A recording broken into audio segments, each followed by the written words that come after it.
Alors bonjour, nous voilà au lac du Tech là en bas. Le soir il est 6h30, 18h30. Alors on est à 2002, quelque chose comme ça. On est monté par là, là-bas à côté du ruisseau là, et puis la voiture elle est à côté du lac là en bas. Un peu dur, un peu risqué, là il y a un peu d'escalade à faire. Là, c'est magnifique. Derrière on a la crête des Taillades, là, j'y suis presque arrivé, mais je vais pas y aller parce que c'est sans arrêt assez dangereux. Donc, et puis il est l'heure. Alors là, c'est quoi déjà? Je sais pas, c'est du côté de l'Aubisque par là. Enfin non, l'Aubisque est derrière. Et, alors, le lac du Tech, là, il y a une randonnée à faire dans la vallée en bas là-bas.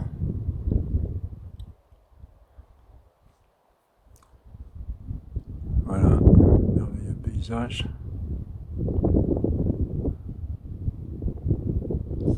Une randonnée à faire. Alors aujourd'hui on pourrait parler de la liberté. Je crois qu'on en a déjà parlé, mais il n'est pas inutile de reparler, de traiter de plusieurs façons ces grands thèmes. C'est ce qu'on a le plus à cœur dans la vie humaine.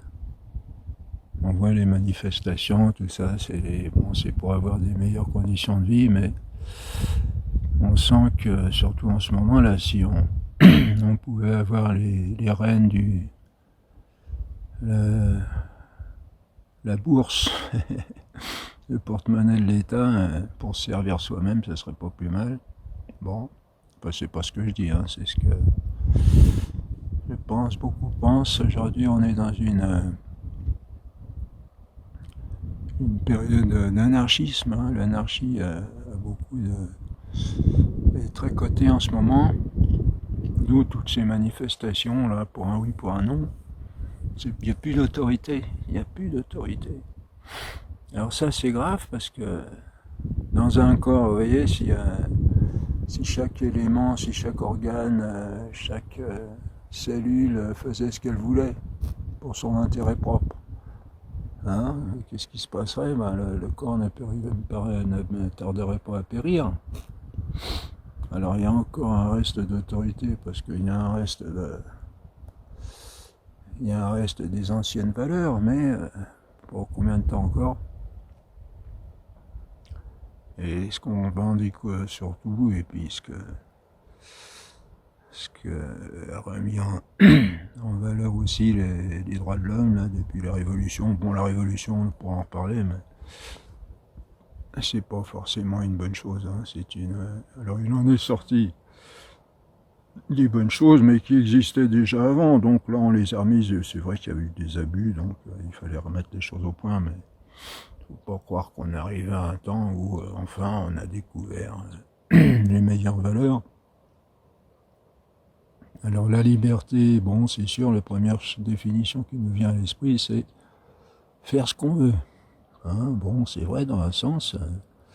Si on est bloqué d'un côté qu'on peut pas faire ce qu'on veut, on n'est pas vraiment libre. Bon, mais si on approfondit un petit peu le problème, qu'est-ce que c'est que la liberté? La liberté, ben, en fin de compte, ça se réduit à un pouvoir de choix. Hein. Si on regarde bien, dès l'instant où on n'est pas, quand on dit je suis pas libre, je peux pas faire ce que je veux, ça veut dire je ne peux pas choisir tout ce que je veux. Il y a des choses que je peux, mais d'autres que je peux pas. Je suis limité, donc je suis pas libre. Hein, la liberté, c'est une liberté de choix. Parce qu'on porte l'idée, là je voudrais mettre en relief, c'est que on met en exergue la liberté comme si c'était la valeur absolue. Il fallait absolument que tout le monde soit libre, d'une liberté absolue. Bon, enfin, au fond, les gens intelligents ils comprennent bien que c'est pas possible, hein, qu'il faut quand même certaines obligations quand on vit en société, mais dans cette idée d'anarchisme là, au bout du compte, c'est un petit peu ce qu'on pense. Hein.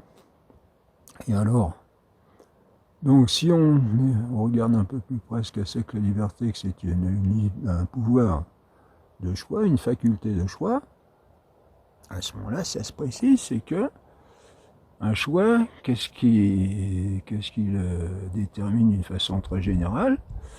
Eh ben, c'est la bonté ou la mauvaiseté, si on peut dire. Le mauvais, il peut y avoir des bons choix, il peut y avoir des mauvais choix.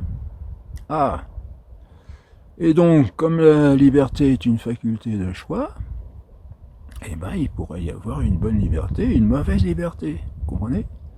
Par exemple, vous avez un gangster qui veut, lui, il a décidé, il veut tuer tout le monde, tous ceux qui, bon, j'exagère un petit peu, mais eh ben, c'est pratique un petit peu dans un sens, parce que quand vous avez quelqu'un qui vous embête, vous l'éliminez, pas le problème est réglé. Hein. Bon, je rigole, c'est pas drôle. Mais bon, mettons qu'un gangster, il va être libre de faire ce qu'il veut, de tuer qui il veut. Bon, bah, on comprend que la liberté, là, n'est pas bien employée. Qu'est-ce que ça veut dire? Bah, que, bon, je prends des exemples très gros, là, mais, vous voyez, on peut affiner un petit peu, hein, je sais pas, moi, la liberté, bah, je sais pas, de faire d'un citoyen de faire ce qu'il veut. Bon, ça a des limites aussi. Et alors, après, il faudra donc, la liberté n'est pas toujours bonne. Il ne faut pas forcément revendiquer n'importe quelle liberté. La liberté n'est pas un absolu, c'est quelque chose de relatif et qui est relatif au bien. Hein? Par exemple, je suis libre de participer à une association de bienfaisance ou d'aide à tel ou tel groupe de société. Vous voyez, ça c'est une liberté bien employée. Liberté de... Bon, vous pouvez trouver autant d'exemples que vous voulez. Et liberté bonne ou mauvaise, qu'est-ce qui va déterminer qu'une liberté est bonne ou mauvaise? Bah, dans le sens où elle apporte du bien, ou elle apporte pas du bien, ou elle apporte du mal. Comme le gangster qui veut être libre de tuer qui il veut, bah, ça apporte du mal. C'est une mauvaise liberté parce que au bout, le résultat, c'est du mal. Et le mal, c'est quoi? C'est destructif de l'homme, soit en lui-même, en individuel ou en société. Vous voyez? Et donc, vous voyez, c'est l'éclairage que ça donne un petit peu complètement différent de ce qu'on peut, je pense, penser habituellement au sujet de la liberté. C'est que, eh bien, il faut revendiquer la liberté, c'est vrai, mais une liberté qui doit être ordonnée au bien de l'individu et de la société. Vous voyez? Et voilà, ça change pas mal de choses parce que ça veut dire que la liberté, dans la liberté, il y a des droits, mais il y a aussi des obligations. C'est pour ça qu'il y a des lois, pour que nous agissions bien du point de vue de nous-mêmes et puis aussi de la société, etc. Vous voyez, donc, alors après on peut prendre avec ses propres réflexions personnelles, comment avoir une bonne liberté, comment bien utiliser sa liberté, et comment on peut mal l'utiliser. Alors après, il faut retrouver ce qu'est le bien de l'homme. Alors là, c'est pas facile non plus, parce que le bien de l'homme, c'est pas seulement le bien de consommation, etc. Bien manger, bien boire, avoir une bonne maison, une bonne voiture, etc. C'est tout l'homme, depuis son corps jusqu'à son âme et jusqu'à sa destinée éternelle, qui comprend la béatitude éternelle en Dieu. Et donc, donc là, la liberté va concerner tout ça.